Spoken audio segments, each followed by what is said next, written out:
Hello, everybody.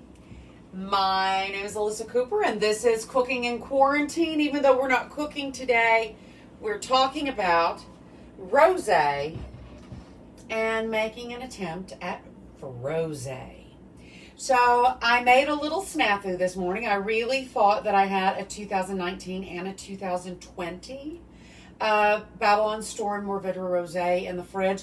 Turns out I had 2019s. So we're going to talk about this wine, but we won't be able to do the two side by side. So first of all, the first big question for many of you might be, what is Mourvedre? Mourvedre is a grape that is indigenous to the south of France. So when we talk about wines like Provence Rosé, or we talk about wines like Châteauneuf du Pape or Côte du Rhône, many of those wines are going to have a measure of Mourvedre in them. The most famous place for Mourvedre is in the southwest of France, which a place called Bandol. And this may be, at least to my knowledge, please correct me, all my wine geek friends out there, if I am wrong, but outside of Bandol, this may be the only 100% Mourvedre rosé in the world. So what is so great about it? Well, first of all, I woke up this morning. I was very, very peckish as I was getting ready. So I took this bottle and I've got it freezing in the fridge. But I had a little sip of this because I was so peckish. It was so good. I had it with a little bit of my Tomcat bread that I get from Trader Joe's. And if you don't know about this stuff, this pub cheese that we also get at Trader Joe's is delicious with cheddar. And so this bread and this, normally cheese and wine is a meh pairing, but that was really delicious. Maybe I was just starving, but that said, here we go.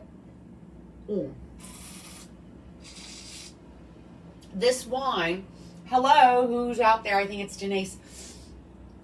This wine has always, for me, made me think of a very specific thing. I remember when my friends' kids were little, we were at their grandmother's farm. This is the most recent memory I have of this.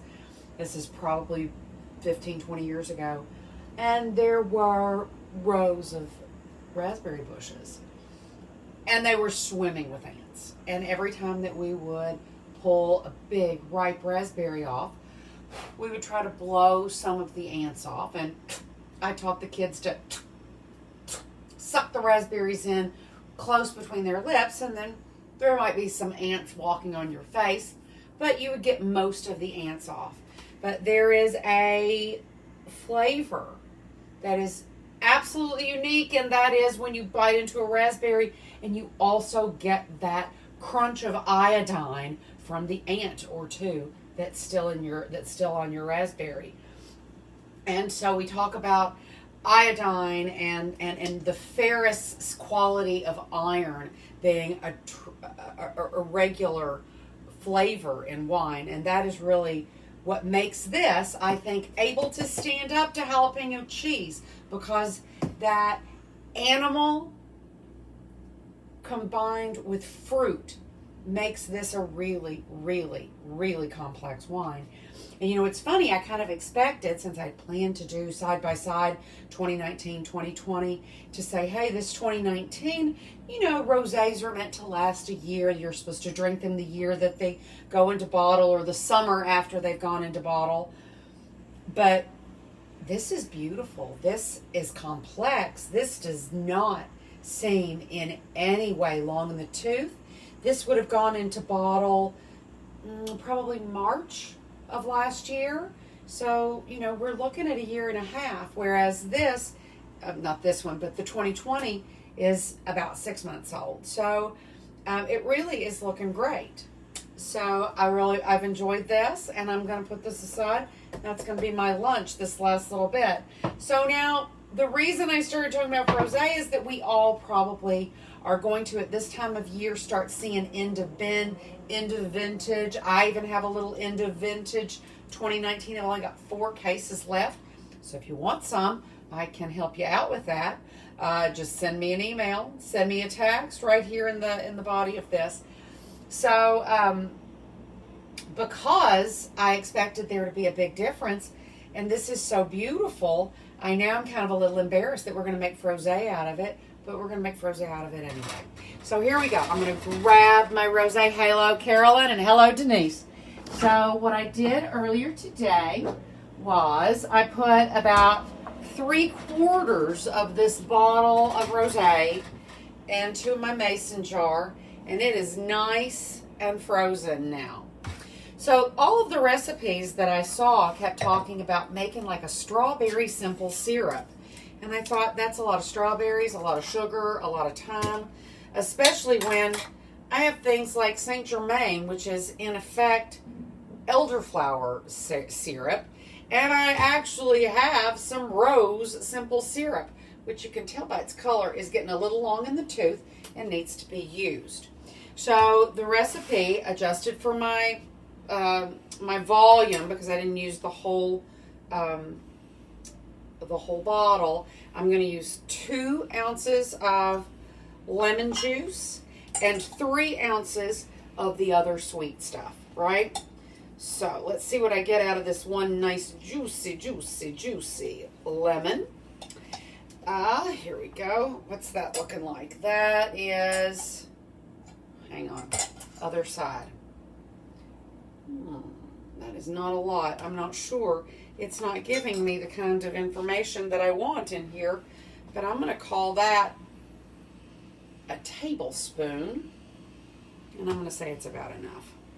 And then I'm going to do the same thing here, and I'm going to add both a little of the rose simple syrup and a little of the elderflower, because why not? They both are things that I like to have, but as you see, you know that when you buy Saint Germain, it's very pale yellow. And it just, even I keep it down here in the dark, in the back, in the corner, and it still discolors pretty easily. So here I have a little bit more than 1/4 cup between the two. So 5 ounces, that's about right. So I should be just about right. So I'm going to pour all that right in here. And it wants me to put this into a blender, but you know, y'all, I don't blend. So we're going to see if this works. Let's see what happens when I just start. Oh yeah, that's going to be just fine. As a matter of fact, I don't even think I need to turn the blender on here. I just need to make sure that all of the sweet stuff and the tart stuff all get mixed in there together. And then it needs to go back in the freezer and freeze some more. But before we do that, let's see if it's delicious. Ta-da!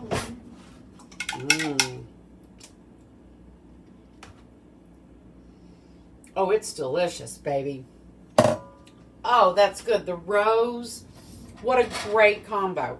Rose and elderflower. So it could only be made better if they were fresher. So there you go, guys. Frozé, rosé. But let's talk just a second more about rosé.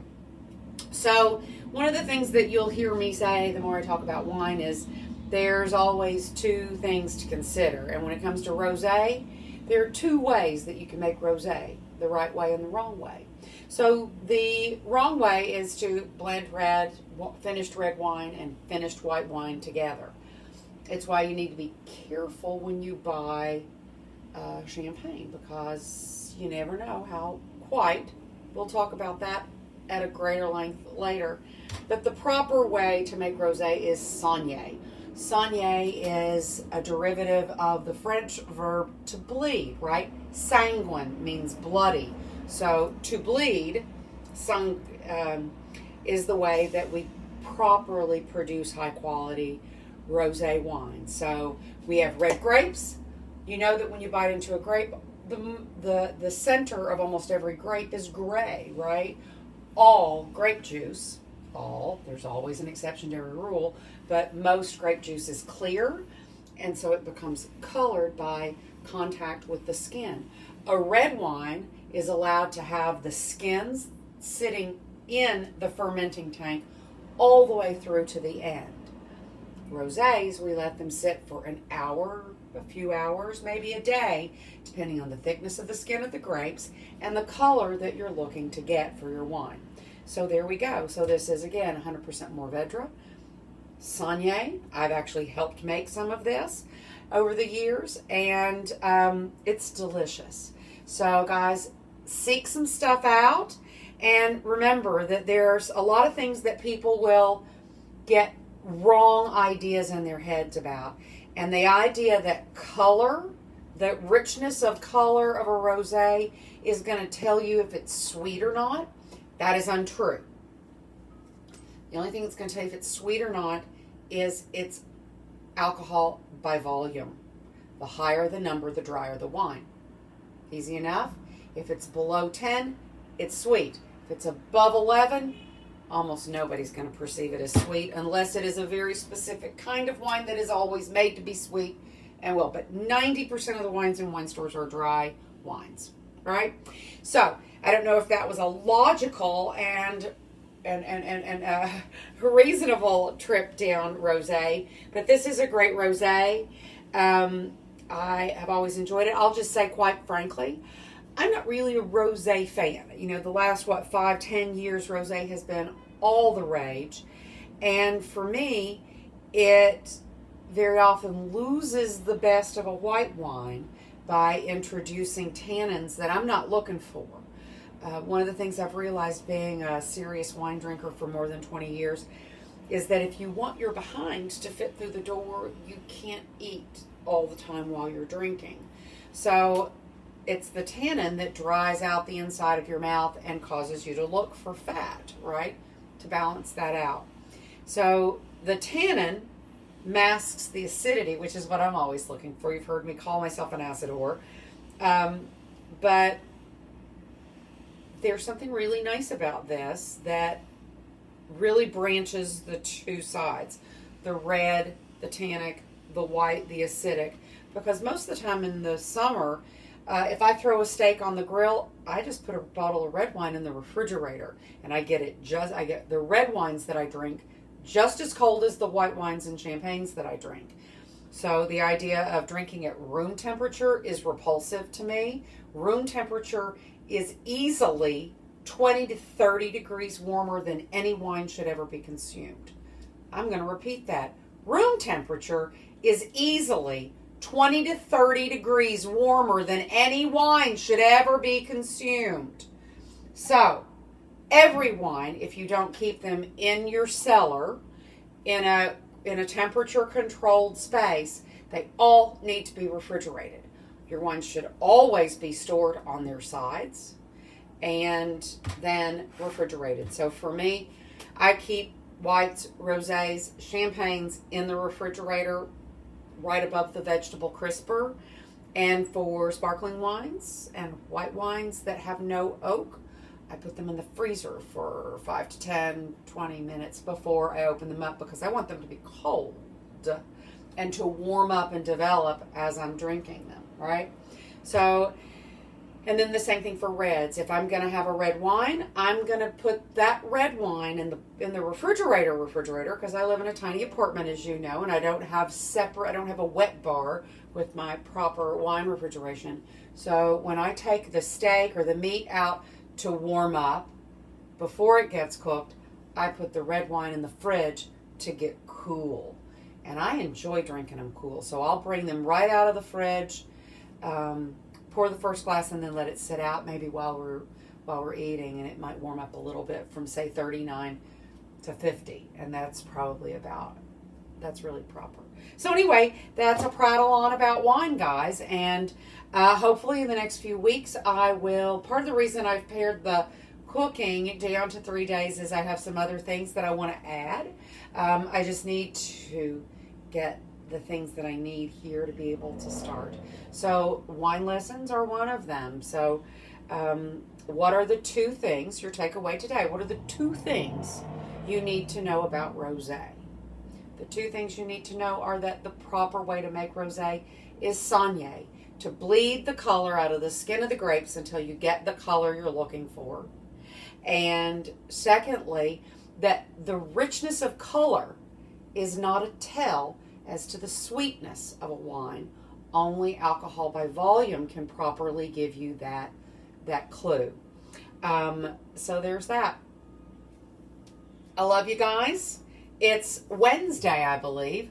So we'll be back tomorrow with red wines. And that's all I can say today. So remember, guys, we have to be cheerful and purposeful in quarantine, because even if you're out and going to work and moving around in the world a little bit, and restaurants are open at 50% or whatever you've got where you are, we're still not over the hump. We haven't come to phase 2. It's not even cold and flu season, guys. So take care of yourself. Find purpose. I'm going to repeat what I said yesterday, and that is, for those of you kids who are in college search, you may have missed all of the big things on your resume that were going to make you a standout and get you into that elite university. What you are doing with your time right now. Have you learned a language? Did you teach yourself to cook? Did you start a YouTube channel? What have you done with your time? So speaking of YouTube channels, I do this live here every day on Facebook. But the very first thing I do after I'm done is I go and I load it to my YouTube channel. So I would like to implore all of you to please go to YouTube. You can go to YouTube. You can put Decanted Diva as one word, and I will come right up. Boom, subscribe. That is the best way to do it. It would be great for me. Like literally, it would be like writing me a check, and I appreciate it. And frankly, I've thought about it. It's expensive to do this. I might start a GoFundMe page. Remember Julie and Julia? Didn't she have a GoFundMe page for her to do Julia Child's cookbook? Maybe I could ask for LaRousse's Gastronomique for Christmas, and that can be my 2021. What do you say? I'm looking for ideas. And one other thing, guys, today is day 1 of month 7 for me in virtual quarantine. And just coming up at the end of the month is day 100, episode 100 of Cooking in Quarantine. So I would like for, if anybody has anything that they'd like to learn how to cook, anything that they'd like to do, anything they'd like to see me mess up or burn, I'm taking votes for what my 100th episode of Cooking in Quarantine will be. All right, guys. So thank you again. Thank you for coming. Thank you for being here. Hello. I love you, Miss Sale. Hello, Donnie. And guys, I thank you all. Caroline, thank you guys all for being here. Thank you so much. Don't forget, you've got to put your Frozé back in the freezer and get it as frozen as you can, and then enjoy it. All right, guys. Until tomorrow, have a great day. Ciao.